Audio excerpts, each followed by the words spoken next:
Those grievances over the status of slavery in the 1850s can be argued was not the real source of division between the South and the North, just a symptom of it, of a greater problem, the economic division between the agrarian South and the industrial North, or economic determinism we've as I've introduced it in that first lecture, the Hacker-Beard thesis, which I'll maybe repeat again what the Hacker-Beard thesis argues. As I said, it is in the first lecture, but here it is. It argues that essentially the Civil War was pursued by industrial capitalism.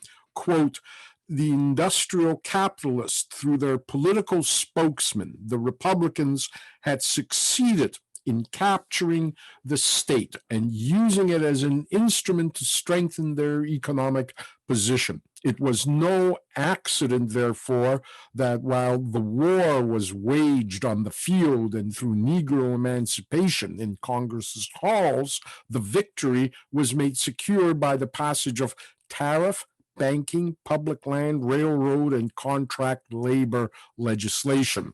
End of quote. Essentially, the Hacker-Beard thesis argues that the war was about bringing the old agrarian South into line with the new values, structures, and institutions of the modern industrial society of the North. Otherwise, the South was useless to the North, an anchor around its feet, and slavery was simply an inconvenient artifact of the South's backwardness. It threatened the North's conversion of a growing urban population into a source of readily available, voluntary, free industrial labor. Free in a sense as non-slaves. Disposable industrial labor, which was essential in early industrial conduct of manufacturing.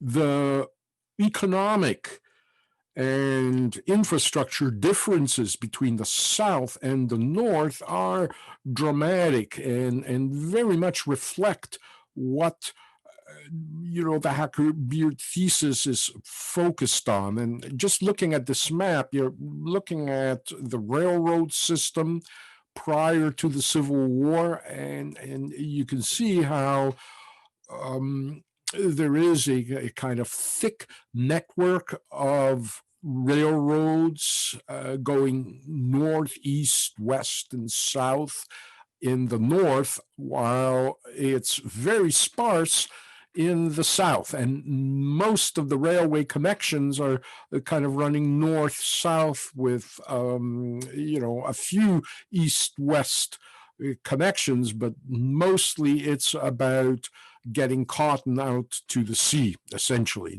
There's not really a very robust internal railroad system. Statistically speaking, there are measurable social and economic differences, demographic differences between the North and the South. For example, population growth in the slave states lags behind the North by 20%. 3 times as many people born in the South migrate to the free states of the North than the reverse. 7/8 of immigrants to America settle in the North. In 1850, only 14% of the nation's canals were constructed in the South. And canals, of course, are the superhighways of the pre-railroad age. If you had a lot of cargo to move, it would be by canal. So they were essential. And as I say, only 14% of the nation's canals are constructed in the South. The South has only 26% of the nation's railways, with 42% of the nation's population. The southern slave states possess only 18% of its manufacturing capacity. And 50% of this capacity was located in the 4 northern border states whose commitment to slavery was questionable.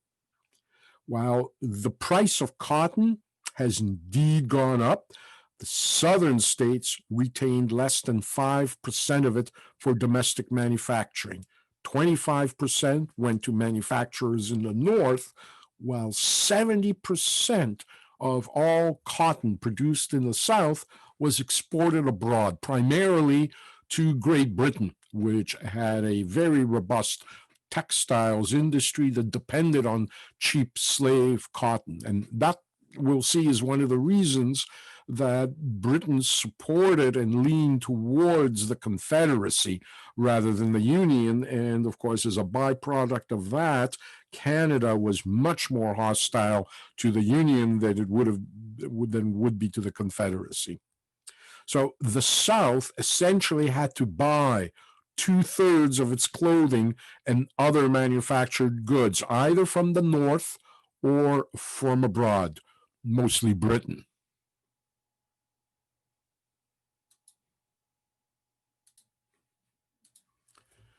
Many Southerners are going to complain that they were as much slaves of the North as the blacks were their slaves.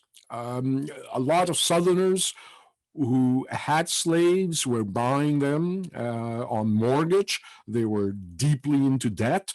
They were often dependent on commerce with the North to make their plantations economically feasible. And of course, the more they were able to use slaves to mass produce agricultural products, as I say, tobacco, cotton primarily, the more they became in debt to slave labor. It's argued by some that had Southerners instead invested in railroads or factories rather than investing in slaves, they might have done better. And this led to an early generation of historians arguing that somehow slavery was just an irrational kind of aspect of the Confederate culture, that there was no really economic practical purpose for it. It was just an old tradition that's left over, and again, kind of irrational behavior by the South. More recent generations of historians are challenging that. They conclude that investments in slave labor actually yielded as great a return on capital as potentially any other investments. And then we have a middle ground of historians that argue that whether profitable or not, investment in slave labor eventually would have caught up with the South because of the lack of investments in railway and industrial enterprises and infrastructure necessary to modernize the agrarian society and culture and civilization of the South. In other words, that the South was living on borrowed time. We can see that by 1860, the North was producing 97% of all firearms, 94% of all textiles, 93% of all pig iron, and 90% of footwear. And of 31,000 miles of railway, only 9,000 would be in the future Confederate States of America. 1860, of course, is just the year before war breaks out. I also, in the first lecture, gave you some slave statistics, as to exactly how many slaves were owned by Americans and by how many Americans, and you can refer to those, to that information from the first lecture. The 1850s as well are going to be marked by other new political currents and problems. The 1852 presidential election is going to be the last one for the Whig Party. It's about to die. Because of his support for the Fugitive Slave Act, Millard Fillmore has support of the Southern Whigs, but Northern Whigs, particularly a faction led by New York's William Seward in Fillmore's home state, are going to seek a different candidate. And this, of course, is going to contribute again to that breaking apart of the Second American Party system that I had begun describing in previous lectures. In the end, the Whigs find another U.S.-Mexican War hero. They nominate as the Whig candidate General Winfield Scott of Virginia. And it's ironic that Southerners wanted the Northerner, Fillmore, while the Northern Whigs wanted a Southerner, Scott from Virginia. And so this results in a further desertion of many Southern Whigs from the Whig Party to the Democratic Party in the South.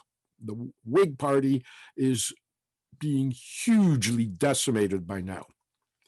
The Democratic Party is going to also nominate a minor former U.S.-Mexican war leader, Franklin Pierce of New Hampshire, a Northerner.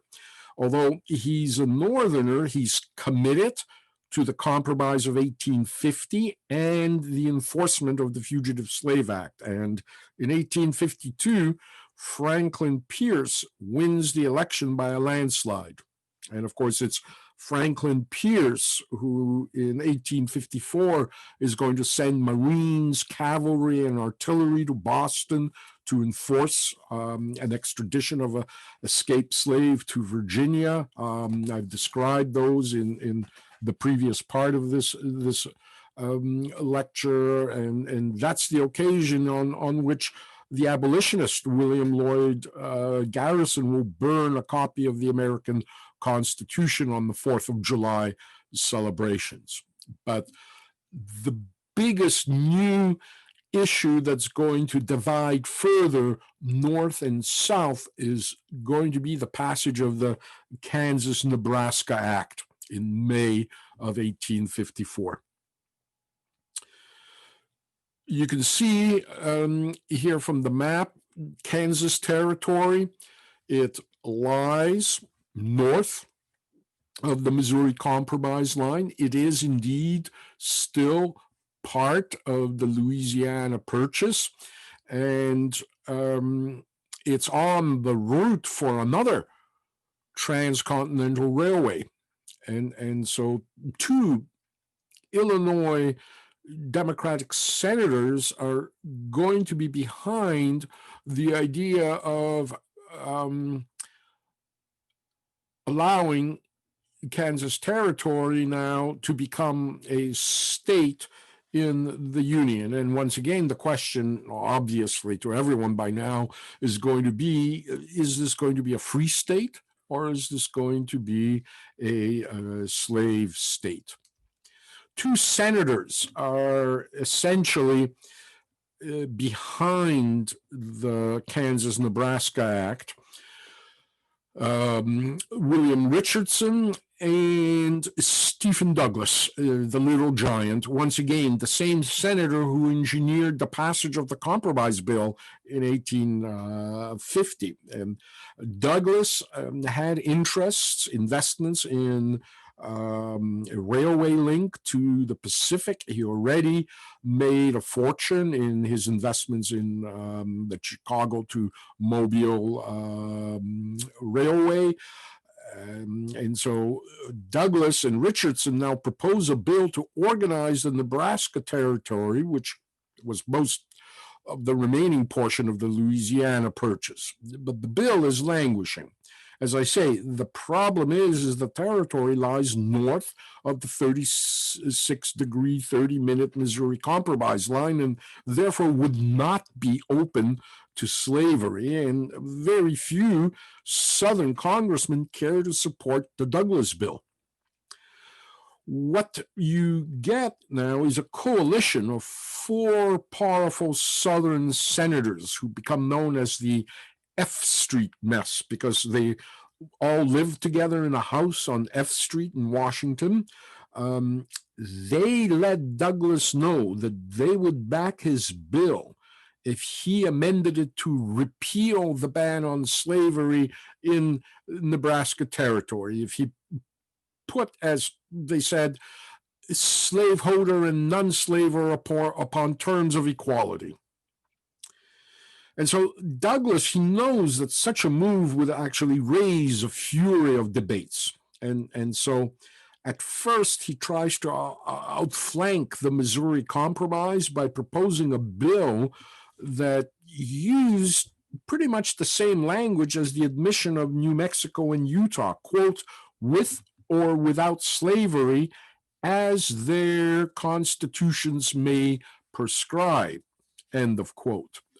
In other words, it's again the popular sovereignty doctrine that the people of the territory will decide.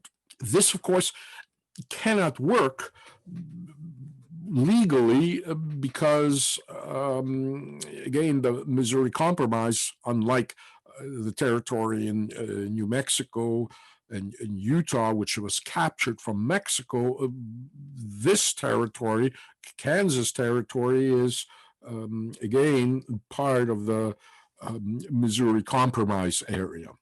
So Douglas now takes this momentous step and he inserts an explicit repeal of the 36-degree, 30-minute Missouri Compromise stipulation, and he splits the territory into two: Kansas in the south and Nebraska in the north. Presumably, Kansas is going to be reserved for slavery because of its geographical characteristics favoring slave labor agriculture, and Nebraska as a free state because of its geographical location. And so free soilers, of course, are the most vocal in their opposition. But Northern Democrats and Whigs were also opposed to this legislation and shocked that Douglas, a Northern Democrat from Illinois, would propose such a bill. And so the cry in the United States now is that slave power South is going too far now. Editorials, magazine articles, and public meetings protest the Kansas-Nebraska Act. And so, except for Douglas's state of Illinois, most northern state legislatures refuse to endorse the bill.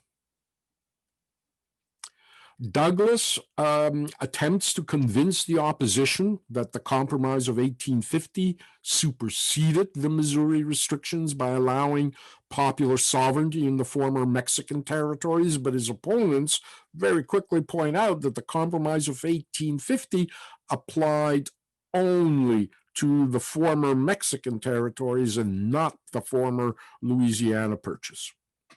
The bill manages to pass through the Senate in May of 1854 by a vote of 41 to 17, with only 5 of the 20 Free State Democrats joining the opposition of Northern Whigs and Free Soilers.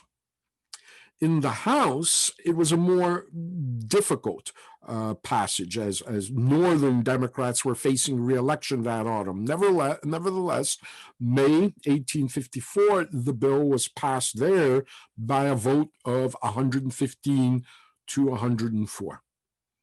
And so the passage of the Kansas-Nebraska Act essentially repeals now the Missouri Compromise. It opens the territory in the former Louisiana Purchase north of the Missouri Compromise line, Kansas and Nebraska, to slavery if the state constitutions or the constituents of the states vote for a slave constitution. In other words, popular sovereignty. Northern Whigs unanimously voted against this bill, while 25 of the 34 Southern Whigs vote for it. And so this now essentially will put the Whig Party to death. It's the end of the Whig Party. It also divides the Northern Democrats. Those who voted for the bill now know they will not be reelected, while those who voted against it knew they would lose their influence within the Democratic Party. So it was damn if you do, damn if you don't.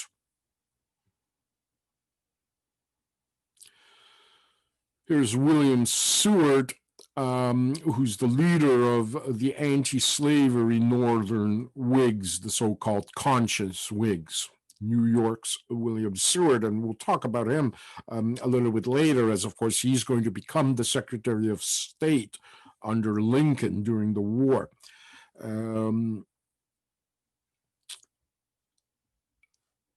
They attempt to keep the party going. They attempt to absorb anti-Nebraska Democrats and Free Soilers, but all those factions begin to go off into their own directions under various names. And of course, you have the Free Soiler Party as well, that is absorbing many of dissident Whigs and dissident Democrats. And so the entire party system is becoming very fragile. And in 1854, it's just going to come apart completely. Again, I'll review this for you. You have the Whigs and the Democratic Party. The Whigs split into Northern Whigs and Southern Whigs. The Northern Whigs now split into conscience Whigs, the anti-slavery Whigs, and to Cotton Whigs, pro-slave state Whigs. Again, mostly Northern Whigs who have interests in textile manufacturing will support the slave agenda in the South. The Democratic Party also splits between anti-slavery Democrats, who will be nicknamed the barn burners, because it's kind of suicidal for a Democrat to be against slavery. And then you have the war Democrats, who were pro-Mexican war, pro-expansion of slavery in the South. Cotton Whigs will desert the Whig Party to join the Democratic Party, and Southern Whigs will also desert the Whig Party to join the Democratic Party. While conscience Whigs cannot abide having any kind of pro-slavery Southern Whigs in their same party, and so they desert the Whig Party to join the Free Soil Party, and anti-slavery barn burners also desert the Democratic Party to join the Free Soil Party. So you can see how the Whig Party is almost completely destroyed. There's also, I'll touch in a minute on, a whole bunch of other so-called fusion parties. You're going to have the People's Party, the American Know-Nothing Party, a number of parties, and I'll talk about the Know-Nothings because I think you've come across that term in your textbook in a minute. So May 1854, in Ripon, Wisconsin, Salmon P. Chase of the Free Soil Party and William Seward of the Whigs now begin the process of establishing a new party. Salmon P. Chase realizes that the Free Soil Party, having only one um, item on its platform, the abolition of slavery, really cannot sustain itself as an American political party. Either it has to take a position on other issues, or it's just going to become irrelevant. And so they come together now, say in May of 1854, to find and establish a new party, and they chose the name according to its founding manifesto, quote, in view of the necessity of battling for the first principles of republican government and against the schemes of aristocracy, the most revolting and oppressive with which the earth was ever cursed or man debased, we will cooperate and be known as the Republicans. And that's the birth of the Republican Party. It's the Republican Party of today, although certainly their characteristic and their platform is going to be very opposite of to what it was in 1854, but it is indeed the same Republican Party. And that launches the third American party system.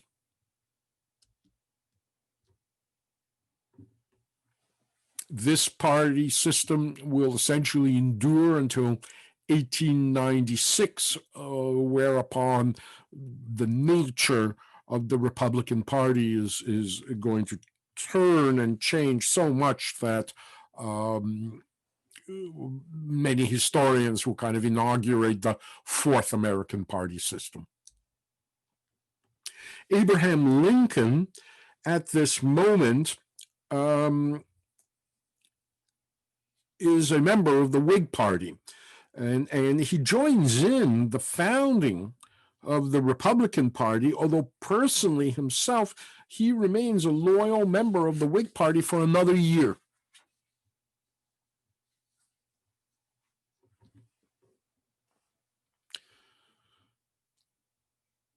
The 1854 congressional, state, and legislative elections punish Northern Democrats for their role in the passage of the Kansas-Nebraska Act. The number of Northern Democrats in the House drops from 93 to 23. It's a total wrecking of the Democratic Party in the North. They lose control of all but two free state legislatures.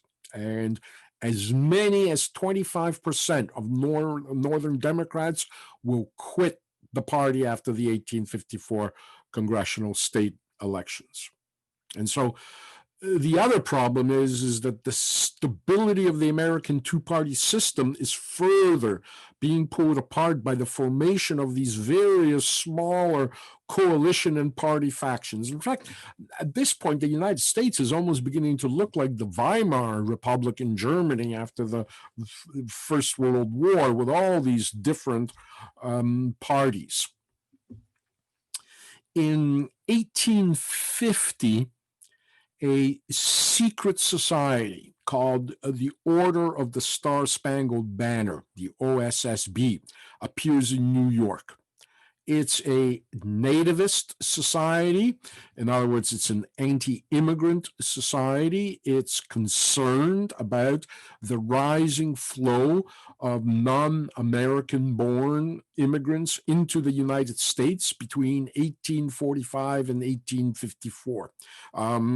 In that period, roughly, 9-year period, 10-year period, nearly 3 million immigrants have come to the United States, mostly German Catholics and Irish Catholics. This wave of immigrants to the U.S. equaled 14.5% of the 1845 American population. And so this secret order will inspire the formation of other parties and factions. One of them, of course, is going to be the Know Nothing party, and Know Nothings, of course, come out of the Supreme Order of the Star Spangled Banner, because when anybody would ask people, members of the OSSB, what are you doing? People would just shrug and say, I don't know anything. I know nothing. And it's almost a prototype KKK, Ku Klux Klan.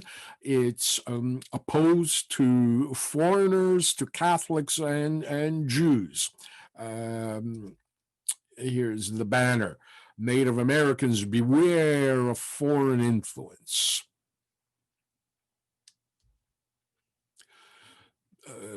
There are, of course, old Protestant Catholic rivalries that have carried over from the Reformation in Europe. The American population is predominantly English, Irish, Scots in that era. Coming from a region where Catholics and Protestants, of course, had been fighting and were fighting, and certainly in Ireland until very recently, although it's not exactly about religious sectarian, but it just happens that certain demographic issues kind of divide the Catholic Irish from the Protestant Irish, and complex history I won't get into, but it is carried over to the United States, as it was in Canada. One of the biggest issues is whether there should be separate schools, Catholic schools. And, Catholic churches are being set on fire in the United States, and here in Canada we're seeing riots as well after the famine of 47 in Ireland, when there's a huge influx of Catholic Irish refugees into Canada and into the United States. So these tensions begin to rise some more. Here you can see some of the shadow in our schools, a kind of a school teacher in a Catholic school casting a papal shadow. The curtain of religion, Roman politics. Here you can see Catholic cardinals coming up on the shores of the United States, the American River Ganges, looking like crocodiles.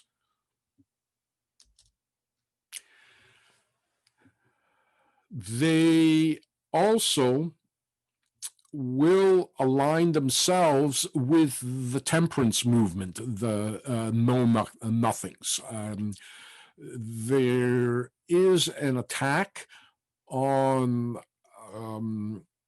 taverns, pubs. You got to remember that a lot of German and Irish immigrants are poor. They're arriving and settling in these dense cities, and often a pub or a bar or a beer garden, in the case for Germans, is the one place that people can socialize and get out of their tenement dwelling and maybe talk politics, and so the availability of whiskey for the Irish and beer for the Germans is seen as a kind of a threat to democracy, and so you get this natural alliance of kind of the Protestant-driven temperance movement along with these know-nothing nativist organizations. Irish are in particularly targeted, as you can see again from these cartoons. No Irish need apply. You see these signs throughout the United States, essentially refusing to hire new Irish immigrants. And in fact, the Irish are at the bottom of the heap as they arrive, which is going to result in certain problems during the Civil War. For example, if you have a valuable $5,000 slave, you're not going to use that slave for dangerous work. For example, let's say swamp clearing, where you have to, fell trees in the swamp full of snakes and all sorts of malarial insects. Who's going to send their $5,000 slave to do that? What they're going to do is they're going to hire an Irishman.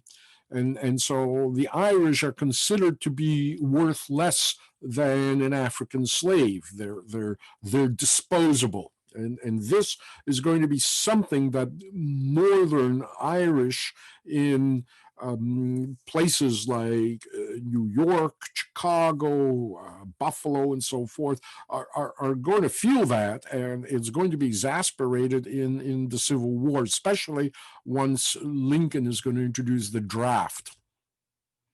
Here he is, citizen know nothing, pure white Protestant, what we would call today a WASP, a white Anglo-Saxon Protestant.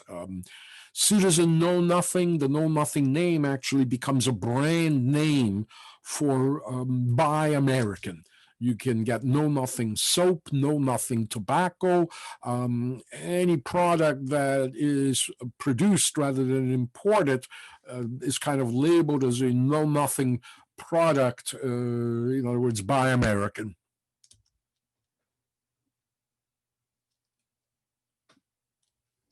And of course, the Know Nothings are also seen as being sympathizers with the notion of secession. And again, from those statistics I read to you at the beginning of the lecture, you saw how most immigrants are actually settling in the North. And so it makes sense that the South wants to, certainly Know Nothings in the South want to bring the South away from this wave of Catholic immigration that is arriving on the shores of the United States. There's a Know Nothing Union song, Few Days, or Our Country Now is Great and Free. The Know Nothing Polka, Everybody by Nobody, dedicated to everybody by nobody. And it is as well a labor issue. It's very reminiscent of what the United States is currently undergoing right now. Certainly the Trump agenda is no different than the Know Nothing agenda was over 160 years ago. None but the citizens of the United States can be licensed to engage in any employment in this city. Brooklyn Board of Aldermen.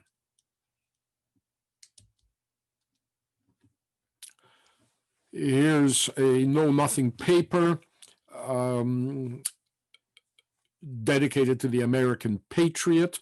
And as you can see, they are in favor of the protection of American mechanics against foreign pauper labor, foreigners having a residence in the country for 21 years before being allowed to vote, our present free school system, carrying out the laws of the state as regarding sending back foreign paupers and criminals. It's opposed to papal aggression and Roman Catholicism, foreigners holding office, raising foreign military companies in the United States, nunneries and the Jesuits, opposed to being taxed for the support of foreign pauper millions of dollars yearly to secret foreign orders in the USA and so forth. So quite the kind of paranoid, xenophobic sense of self in the 1850s.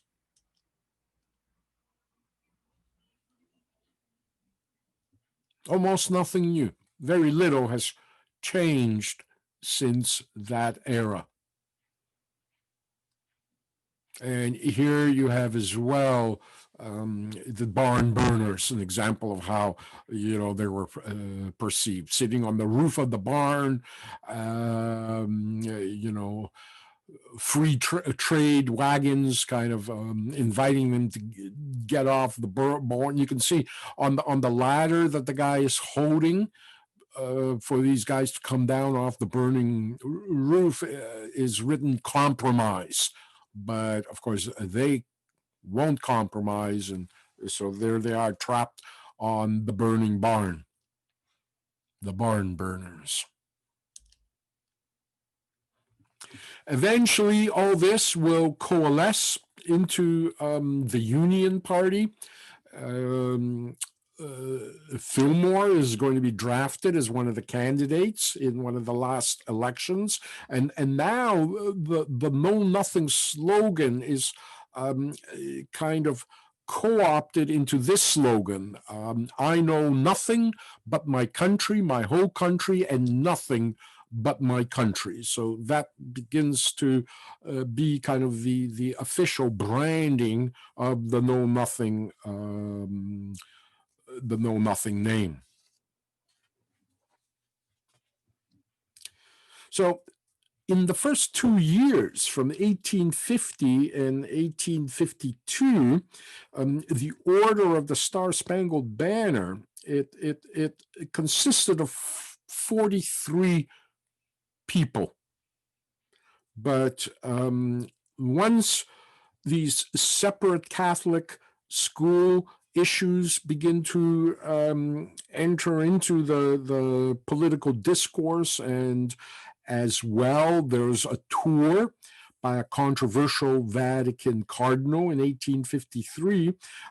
It's going to heighten the nativist anti-Catholic rhetoric. And by November of 1854, this organization will have over 1 million members, and they start nominating candidates of their choice. The know-nothings, essentially. So, as I say, from 43 members in 2 years to 1 million members.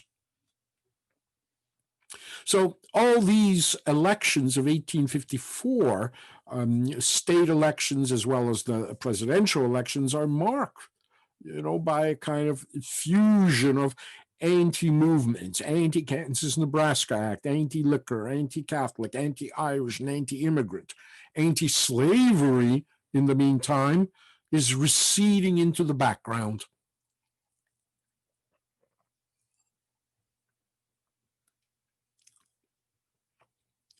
So,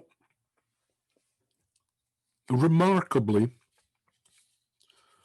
the Know Nothing Party is, by the mid-1850s, is just going to lose steam. First of all, immigration begins to decline.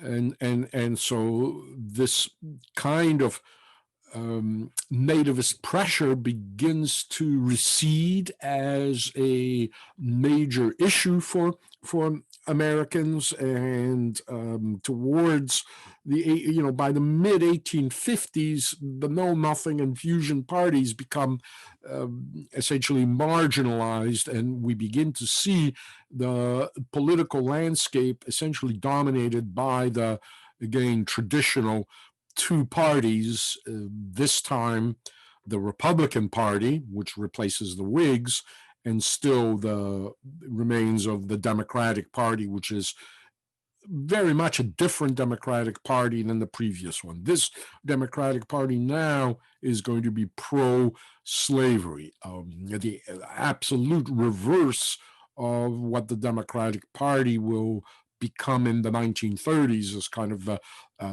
party that African Americans most often vote for, the party of choice for African Americans. But it's the exact opposite at that point. One of the main things as well that begins to bring slavery back into the national discourse, of course, is once again what is occurring in the Kansas territory. Things are going to go very violent there.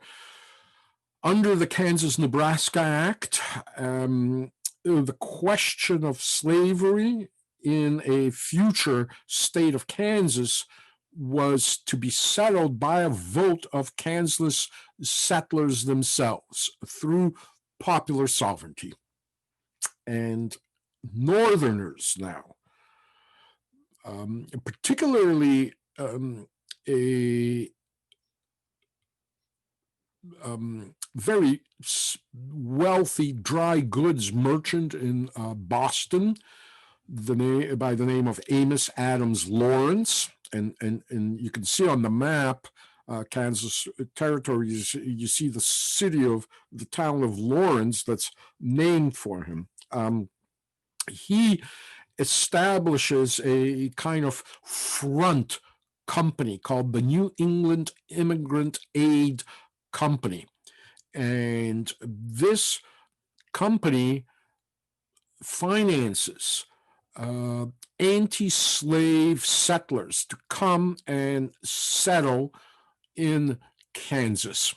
And the company is going to be headquartered in what is going to become Lawrence, Kansas. And a whole town actually rises up around this company and the Free State movement in Kansas. This is kind of seen by slave traders as it's not a secret very long. This is kind of seen as pro-slavers, as kind of northern interference in what should be a free democratic vote among settlers in Kansas. If they're trying to deliberately bring in anti-slave settlers to skew the vote, this is extraordinarily offensive to neighboring states, in particular neighboring slave states, and in particular the state immediately next door, the state of Missouri. In Missouri, slave holders are concerned about this development, and Missouri Senator David Atchison, he's dedicated to carrying slavery all the way to the Pacific. And Atchison now makes his agenda very clear. He says, quote, "We're playing for a mighty stake. The game must be played boldly. If we win, we carry slavery to the Pacific Ocean. If we fail, we lose Missouri, Arkansas, Texas, and all the territories. We are organizing. We will be compelled to shoot, burn, and hang, but the thing will be over soon. We intend to Mormonize the abolitionists." End of quote. And of course, his reference to Mormonizing the abolitionists is a reference to the Mormon Church, which at one time, it was the Mormons were founded in upper New York State, but they were hounded out of New York State, eventually ended up settling in Missouri when I think it was in the 1830s that the Mormons were then massacred in Missouri and forced to leave Missouri and ended up drifting all the way to Utah, where, as you might remember from the lecture earlier, they essentially formed the state of Utah with a constitution that reflected certain Mormon values, including polygamous marriage. But this reference, of course, to Mormonizing the abolitionists means that we'll massacre them just the way we massacred the Mormons when they were here in Missouri. And so some 4,000 armed Missouri pro-slavers who become known as the Border Ruffians now rush into Kansas in November 1854 to illegally skew the voting for a territorial legislature favoring slavery, which apparently most genuine Kansas settlers were actually opposed to. So 36 pro-slavery candidates and 3 anti-slavery candidates are elected for this state convention legislature. And Congress, of course, will later find that this election was fraudulent. The governor of Kansas orders a new election. In those districts where voting was clearly fraudulent, and a higher number of anti-slavery candidates are elected on the second time. But when the legislature meets now in Lecompton, Kansas, in July of 1855, it refuses to recognize any member elected in that second election. And so they seat now the original pro-slavery fraudulently elected candidates.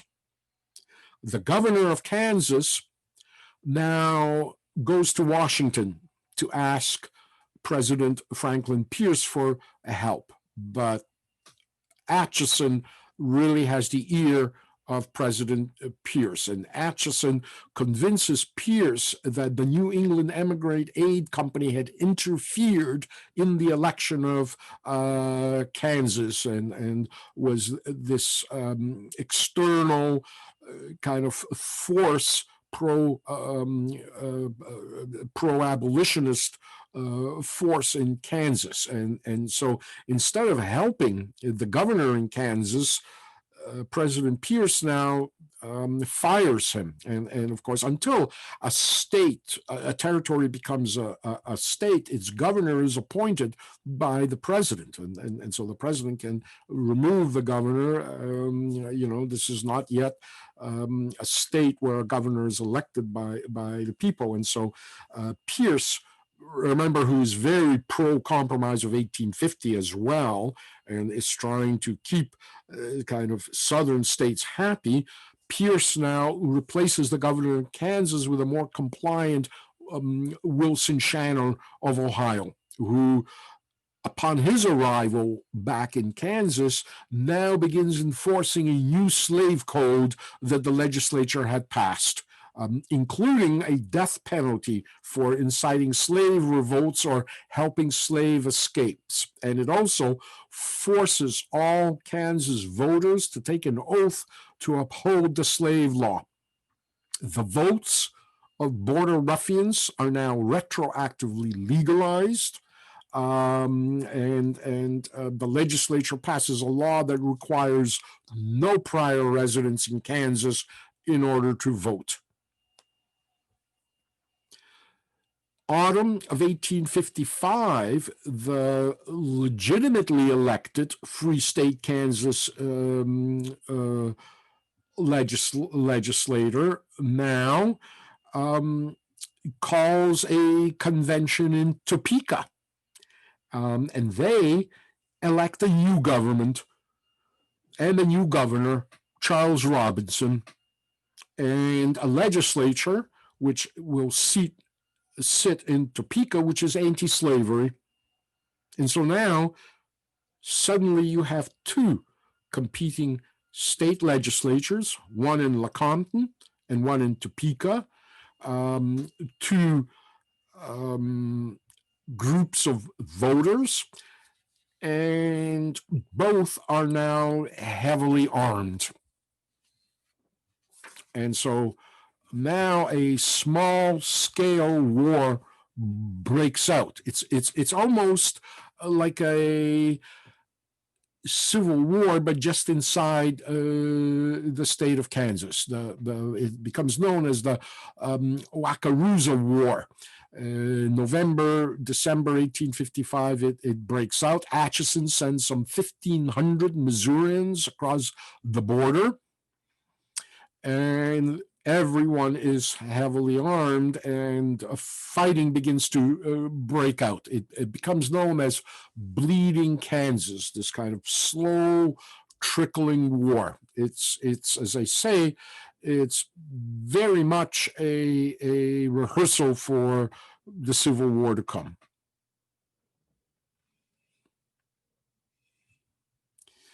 The impact of Bleeding Kansas is going to be felt on the floor of Congress as well, as Republicans now introduce legislation admitting the free Constitution Kansas to be admitted, the ones sitting in Topeka, while Democrats now champion legislation admitting the slave state legislature sitting in Lecompton. So you have two essentially rival state legislators, rival governors, and rival systems in two different cities in the state of Kansas. And now President Pierce is going to intervene, and he's going to intervene in favor of the slave legislature. Pierce, in January of 1856, now declares the Free State Topeka legislature as revolutionary and treasonous. And this pushes the Republicans now to make Kansas an issue of national debate. The Republicans accuse President Pierce of being a tool of Southern slave power, which he clearly appears to be. And so all this debate about Kansas gives the Republicans an opportunity to shift the national discussion away from all the fusion movement issues, from the know-nothing nativist agendas, to the issue of anti-slavery. So Kansas becomes a kind of ticket to power for the Republicans. And by 1856, the crisis in Kansas is intensifying. At one point, a posse with a federal grand jury indictment arrives just outside the town of Lawrence, and this posse serves these indictments, but then kind of leaves town and then circles back into Lawrence and attacks various facilities that belong to the New England Immigrant Aid Company. The Immigrant Aid Company Hotel, two Lawrence anti-slavery newspapers, the house of the Free State Governor, Charles Robinson, is set on fire. The printing presses are destroyed, and this becomes known as the Sack of Lawrence. Nobody is actually killed or seriously injured into it, but the town of Lawrence is badly damaged and partly ruined. And just a day or two before this event in Washington, D.C., Free Soil Party from Massachusetts, Senator Charles Sumner will make this speech entitled "Crimes Against Kansas." Sumner targets Senator Stephen Douglas and Andrew Butler, the authors of the Kansas-Nebraska Act. Sumner compares them to Don Quixote and Sancho Panza, calling Douglas the squire of slavery. He ridicules Butler for a speech defect caused by his heart condition. Sumner says that Douglas, who's present in the chamber, was a noisome, squat, nameless animal, not a proper model for an American senator, end of quote. But Sumner reserves his most extreme insult for Butler.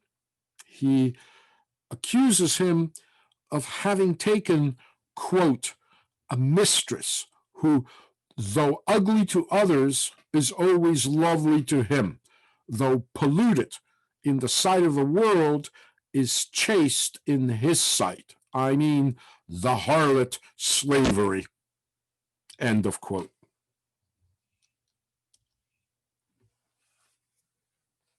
The day after the sack of Lawrence, on May 22nd, Democratic Congressman from South Carolina, Preston Brooks, Butler's nephew, now enters the Senate chamber and approaches Sumner as Sumner is sitting writing at his desk. Brooks is accompanied by Lawrence M. Keith, also of South Carolina, and Henry Edmondson of Virginia. As Brooks is sitting at his Senate desk, as Sumner is sitting at his Senate desk, Brooks now approaches him and says, "Mr. Sumner, I've read your speech twice over carefully. It is a libel on South Carolina and Mr. Butler, who's a relative of mine." As Sumner begins to stand up to respond to Brooks, Brooks now begins beating Sumner on the head with a thick Gutta Percha cane with a gold head on it. Now, Sumner's feet get trapped under the heavy desk, which the desks in the Senate floor are bolted to the floor because senators during debates tended to pick up the desks and throw them across the room. So Sumner, as I say, finds his feet tangled up underneath that heavy desk, and he can't avoid the blows as he's being essentially beaten into unconsciousness. As other senators attempt to help Sumner, the two congressmen that came in with Brooks now draw handguns and hold back the senators from helping Sumner. So none of this, as I say, gunplay or violence is new to debates on Capitol Hill of that time, but Brooks will beat Sumner until he breaks his cane over his head, and then he turns around and quietly walks out of the chamber. South Carolinians afterwards will send Brooks dozens of brand new canes, some bearing an engraved phrase, "Hit him again."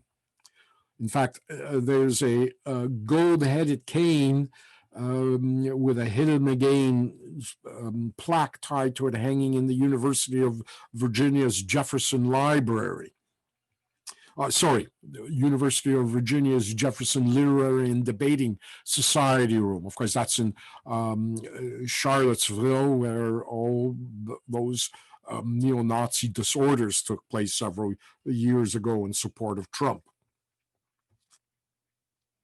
This episode becomes known as the caning of Charles Sumner. And of course, it comes on the heels of the sack of Lawrence. It gives the Republican Party now an opportunity to present the South as barbaric and the slave power as a threat to the fundamental American liberties, such as the freedom of speech or the democratic process. And things are now going to get worse. As much as this is a sort of a public image, public relations disaster for pro-slavers, it as well is going to inspire a radicalization among some abolitionists that the majority of abolitionists are actually going to themselves reject. You get now on the scene this kind of Old Testament style prophet of doom by the name of John Brown. John Brown is a failure in almost everything he has done in life. And he has run away from paying his bills into bankruptcy several times. He's abandoned his family on a number of times, coming back to pick them up later. And at some point in his life, John Brown is going to make a commitment to fight slavery to the death. And the more religious, the more fanatical he becomes, the crazier John Brown is becoming. And so now he decides to avenge the sack of Lawrence. And so he and 7 Kansas Free State militiamen, 4 of them his own sons, now hack to death with broadswords 5 pro-slavery settlers on the Potawatomi Creek in Kansas. And this now sparks a full-scale guerrilla war between free and slavery forces in bleeding Kansas. The presidentially appointed Governor Shannon attempts to suppress the violence with the use of federal troops, but essentially his actions really appear to be in support of the slave state legislature in Lecompton. And when the Free State legislature in Topeka on July 4th attempts to sit, U.S. federal troops now disperse the politicians and the legislature in Topeka by order of Franklin Pierce. But Pierce begins to realize just how bad he looks and just how out of control the situation in Kansas is getting. And so Pierce begins to back off. By September of 1856, Pierce will have appointed a more neutral governor to replace Shannon, to whom he instructs, quote, whatever others may do, absolute impartiality is required at your hands. You are to know no North, no South among the citizens of Kansas Territory. And so eventually Kansas Territory will settle down. They'll have another election, and it will seat a different state legislature. But the damage had already been done. A kind of mini civil war had unfolded in Kansas with rival legislatures, rival constitutions, rival governors, and militia armies. And essentially, it proves to be a rehearsal for the big civil war that will erupt in 5 years. And so 1856 now brings us to the last presidential election before the one that will witness the outbreak of civil war. 3 parties are going to contest for the office. The Democrats now dump Franklin Pierce as, he's so unpopular. And they choose Pennsylvanian James Buchanan, who is untainted by bleeding Kansas by virtue of being the U.S. ambassador in England at the time it occurs. The Democratic Party platform endorses the Compromise of 1850 and endorses the Kansas-Nebraska Act, but it offers no clarification on the stage at which a territorial government could prohibit slavery. And so that ensures that popular sovereignty Democrats like Stephen Douglas are going to be able to continue their cooperation with Southern rights politicians. The Republican Party, it rejects the aspirations of Salmon P. Chase and William Seward to be nominated as presidential candidates, and instead chooses John C. Fremont as their candidate, a non-political former adventurer and soldier from California. The Republican platform proclaims the party's primary goal as not the abolition of slavery, but its restriction.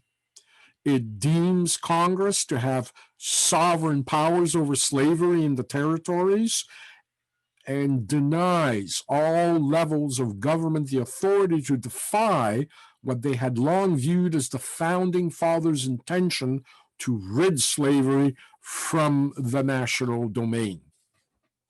The Pierce administration is strongly condemned. On economic issues, the Republicans remain mostly quiet, although they do support federal aid to internal improvements like the projected Pacific Railroad. And certainly they don't want to alienate former Democrats who had come to the Republican side. Nativist issues are not even raised. And then that leaves us, of course, to the American Party of the know-nothings. But by 1856, it's already a shadow of itself. Its candidate is the former President Millard Fillmore.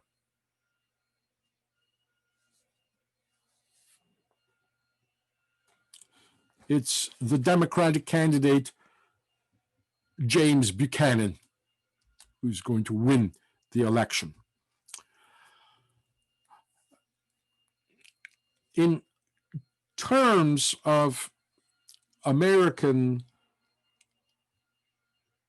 American hearts lie as far as the abolition of slavery or African American civil rights, voting rights, and so forth, really are rooted, we're going to see, is sadly not the one that often, we're taught in school, that the North was all about abolitionism and the South was all about cruel slavery. Here we can look at race exclusion in voting between 1790 and 1855. Black is the number of states, and then you see the number of states with race exclusions. And we see that significantly, the closer we move to the Civil War, the more states begin to implement race exclusions.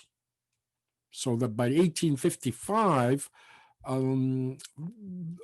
almost all new states, whether they're northern or southern, are also barring African Americans from voting in various ways. You can see actually the breakdown here. We can see Ohio, 1803, begins to restrict African American rights to vote. New Jersey, 1807 by statute. By 1844, they amend their constitution. Indiana, 1860s, Connecticut, 1818, Illinois, 1818, New York, 1821.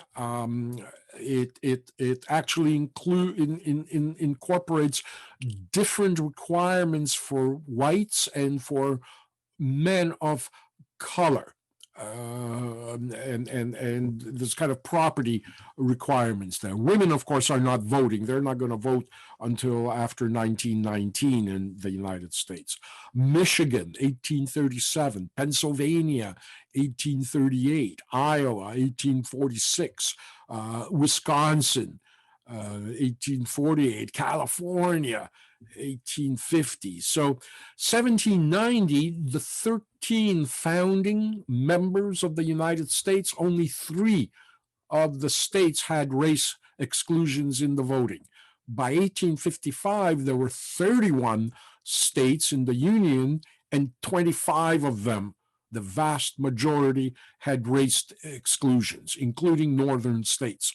So there is no particular sympathy for African Americans, whether slave or free, or for civil rights, or for racial integration. The abolitionist movement, the anti-slavery movement, while there is a kind of dedicated, sincere core in that movement, for others, it's just a political game. It's a game that began since the beginning, since the Constitutional Conference in the 1700s. It's essentially, as I say, a political issue, a political game, with the question of slavery merely being its currency. We begin to measure the balance of power between southern states and northern states by just how much northern states can successfully restrict the growth of slavery and how much southern states can successfully expand slavery. It's not about the slavery itself. It just becomes a way of measuring the political temperature. And now, as I say, George Buchanan wins the final election before the war. The Republicans emerge as, in fact, the strongest party up in the North. They win 45.2% of the popular vote. The Millard Fillmore's factional American Party, it just wins 13.4% in the North, and now is on the way out. James Buchanan, in the 1960s, American historians will vote him as the U.S.'s worst president ever. But again, that's the 1960s. He's going to be voted as that for what we'll see happen during his presidency. That, of course, that vote that historians took was before we had George Bush, and definitely before we had Donald Trump. So I'm not sure whether Buchanan or George Bush or Trump would have been voted now if historians were asked who was the U.S.'s worst president. I just saw just this week a couple of articles. One article, the headline read, since Donald Trump, we've forgotten just how bad George Bush's presidency was. And then another article pointed out, hey, before we say that Trump is the worst president ever, let's not forget James Buchanan. Nonetheless, the Democrats are in power. Buchanan is a president, and there's only one more presidential election left before the breakout of civil war, and that's going to be the presidential election of 1860, and we'll look at that in next lecture and what is occurring between 1856 and 1860 that will push the United States into finally the outbreak of war.